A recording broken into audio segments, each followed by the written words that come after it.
తెలంగాణ రాష్ట్రంలో మరో ఉప ఎన్నికకు రంగం సిద్ధమైంది. మహబూబ్ నగర్ స్థానిక సంస్థల కోట ఎమ్మెల్సీ ఉప ఎన్నికకు ఎన్నికల సంఘం షెడ్యూల్ విడుదల చేసింది. ఇక మార్చి 4న నోటిఫికేషన్ వెలువడనుండగా అదే రోజున నామినేషన్ల ప్రక్రియ కూడా ప్రారంభమవుతుంది. నామినేషన్లను దాఖలు చేయడానికి మార్చి 11 డెడ్ లైన్ అని, మరుసటి రోజున స్క్రూటీనీ ఉంటుందని, ఉపసంహరించుకోవడానికి మార్చి 14వ తేదీ వరకు తుది గడువు అని ఈసీ పేర్కొంది. ఇక మార్చి 28న పోలింగ్, ఏప్రిల్ 2న ఓట్ల లెక్కింపు ఉంటుందని ఎన్నికల సంఘం పేర్కొంది.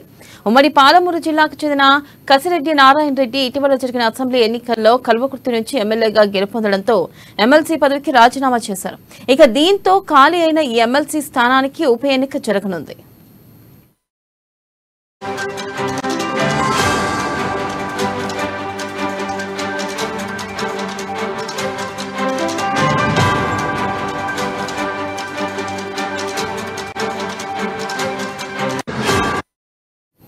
తెలంగాణ రాష్ట్రంలో మరో ఉప ఎన్నికకు రంగం సిద్ధమైంది. మహబూబ్ నగర్ స్థానిక సంస్థల కోట ఎమ్మెల్సీ ఉప ఎన్నికకు ఎన్నికల సంఘం షెడ్యూల్ను విడుదల చేసింది.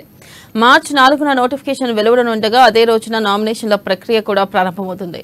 నామినేషన్లను దాఖలు చేయడానికి మార్చి 11 డెడ్ లైన్ అని, మరుసటి రోజున స్క్రూటీనీ ఉంటుందని, ఇక ఉపసంహరించుకోవడానికి మార్చి 14 తుది గడువు అని ఈసీ పేర్కొంది.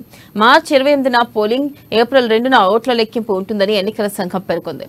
ఉమ్మడి పాలమూరు జిల్లాకు చెందిన కసిరెడ్డి నారాయణ రెడ్డి ఇటీవల జరిగిన అసెంబ్లీ ఎన్నికల్లో కల్వకుర్తి నుంచి ఎమ్మెల్యేగా గెలుపొందడంతో ఎమ్మెల్సీ పదవికి రాజీనామా చేశారు. దీంతో ఖాళీ అయిన ఈ ఎమ్మెల్సీ స్థానానికి ఉప ఎన్నిక జరగనుంది.